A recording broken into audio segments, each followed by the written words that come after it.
And hi, everyone. My name is Mika, and I'm one of the co-directors of the San Francisco Disability Cultural Center. Thanks so much for being with us today. These are such important, powerful films for these times as we witness the horrors of ableism, genocide, and climate crisis, and also the rise of fascism. So I'm just really grateful that we're here today to talk about a call to action with Dr. Itab Shuayb, a producer from Voice Notes from Palestine, with Cashmere Jasmine, a director for Renegades, Untold Stories of Black Disabled Americans, and with Mrs. Faaolo Utumapu-Utailesolo, a producer on Rising Tides, Raising Voices. So we'll jump right in. The first question I have for all of you is, what do you want us, our audience here, to take away from your film and the people in it? And Mrs. Faaolo, let's start with you. Thank you, Nika, for the opportunity. In the interest of time, I would like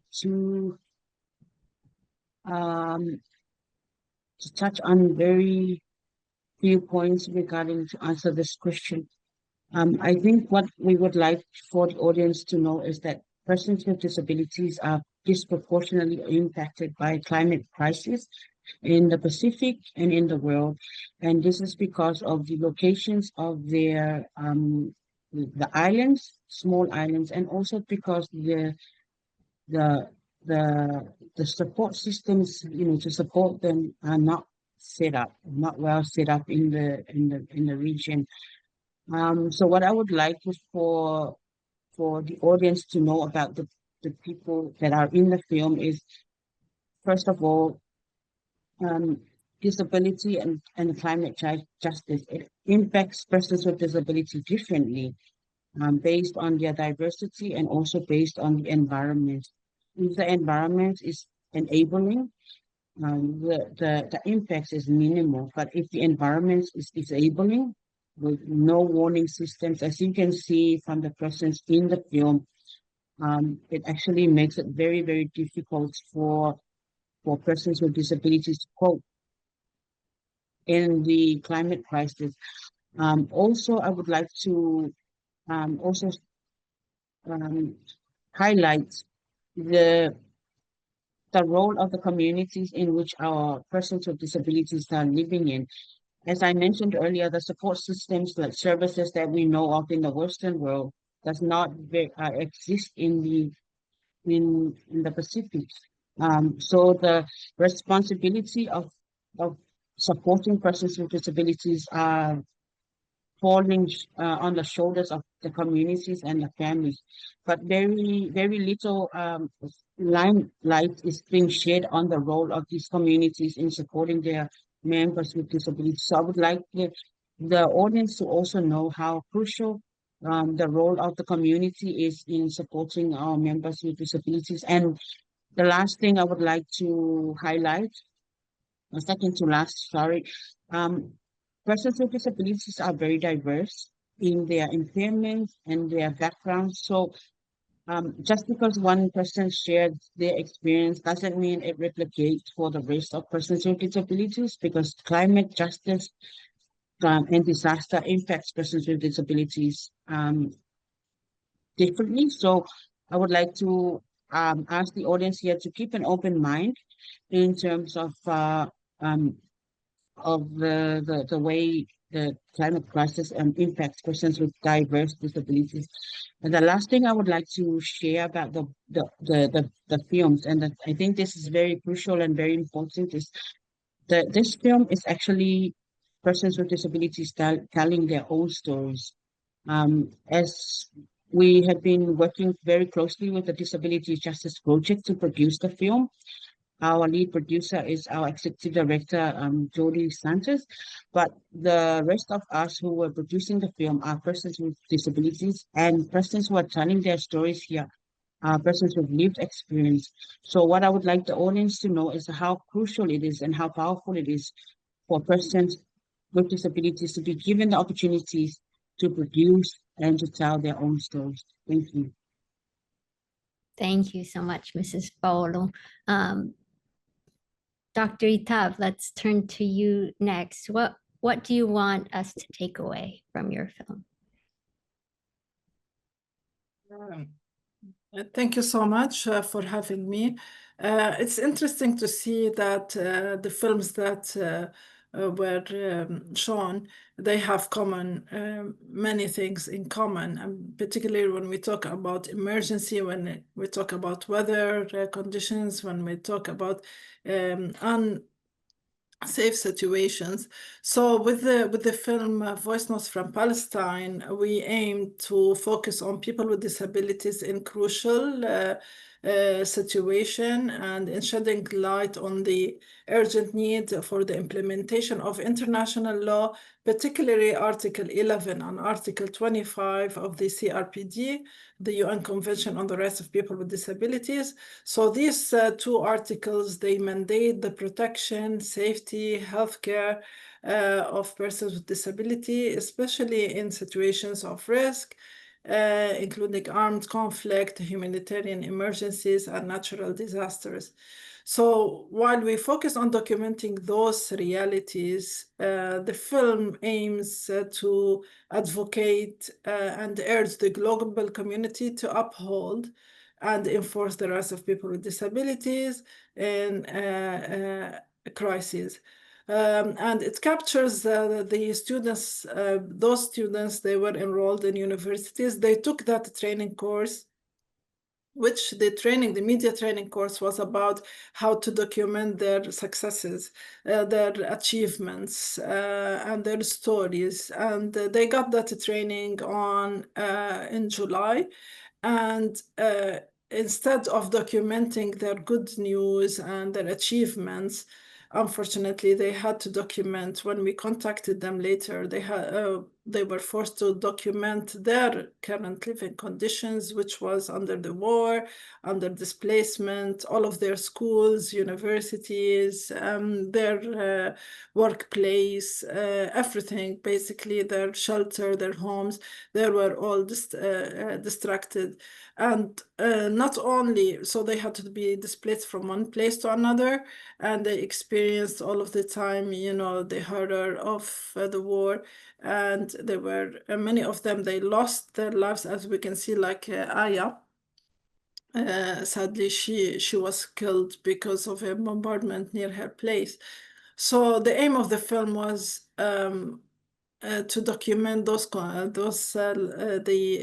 life condition under the war, and also to focus on how to abide by CRPD in a way of protecting people with disabilities in kind of war situation, and to also uphold the occupying power accountable for such atrocities and push to the compliance with international laws designed to protect vulnerable people, including children and older people with disabilities.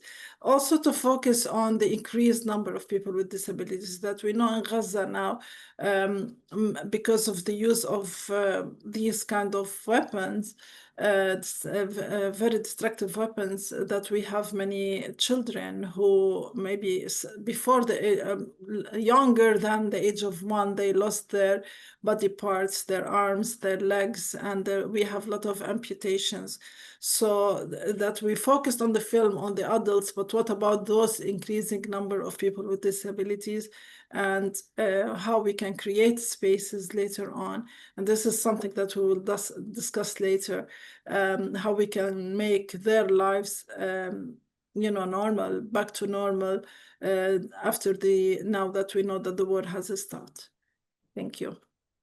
Thank you, Dr. Itab. And Kashmir, same question. What do you want us to take away from your film? Celestine dealt with the systems that we have in place to protect us, abandoning her and eventually attacking her. And it is a direct parallel to what we're dealing with right now.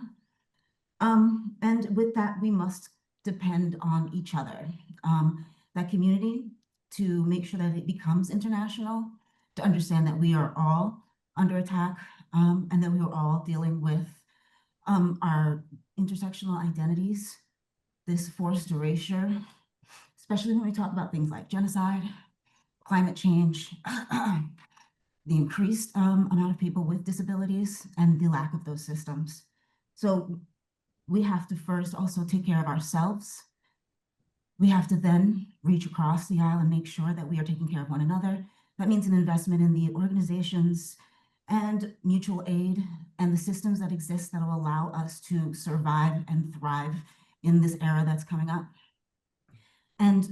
But with that, we have to also remember the mental and emotional health of everyone available, of everyone who is going through this, that we have to fight, but we have to fight also from a place of protection and safety, and that means we have to depend on one another.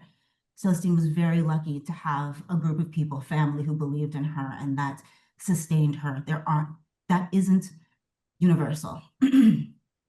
And so if that can become our push and our priority, I think we have the opportunity to stand up and have a message that is unified across all of the sections that we are being forced into erasure.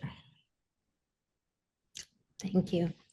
So we have time for one more question. Unfortunately, just 1 to 2 minutes each. But at this, while you're sharing, I also want to invite you to drop links into the chat where folks can support and learn more.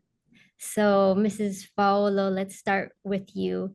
How can we support and learn from communities like yours as we prepare for and adapt to climate crisis?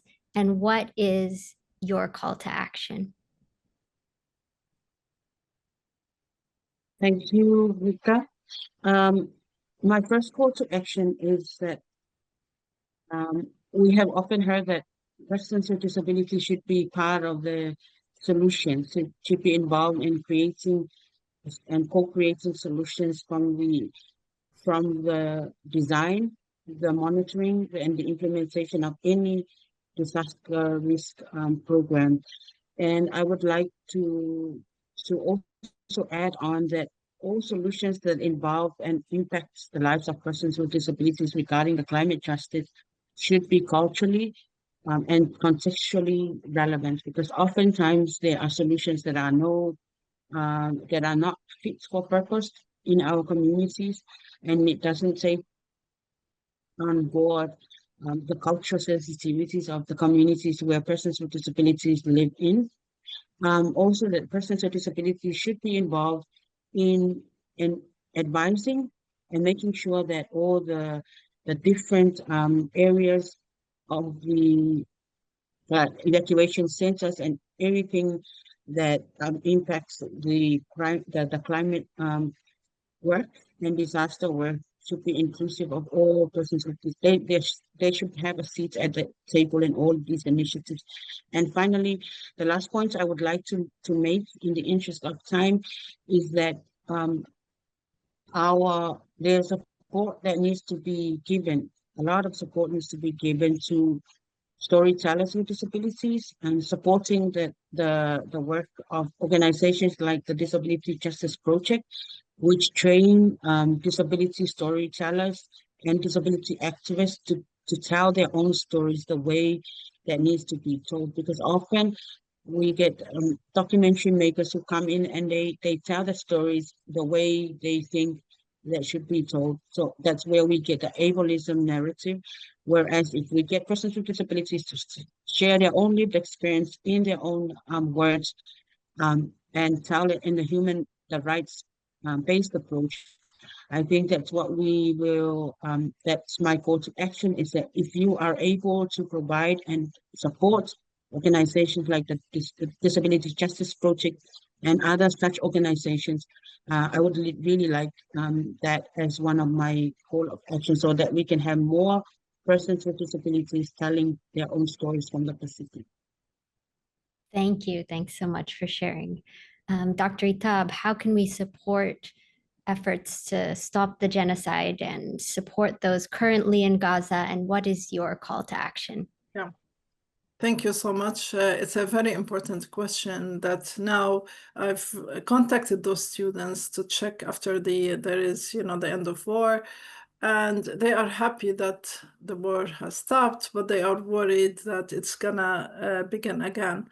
So what we should do is that as activists, we should continue sharing their stories first, marching, talking about them, and pushing our governments, to rather than invest the money in wars and, in occupation, etc., that we should focus on giving the rights for people with disabilities and other people, invest in education, invest in employment and all of that, and other rights, rather than distracting the world.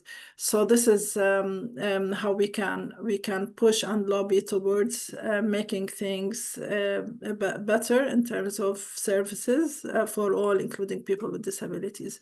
As for the students, what we have done is that I've reached out to check on the students, and many of them, like any other person, they are interested in, in continuing their life, achieving, and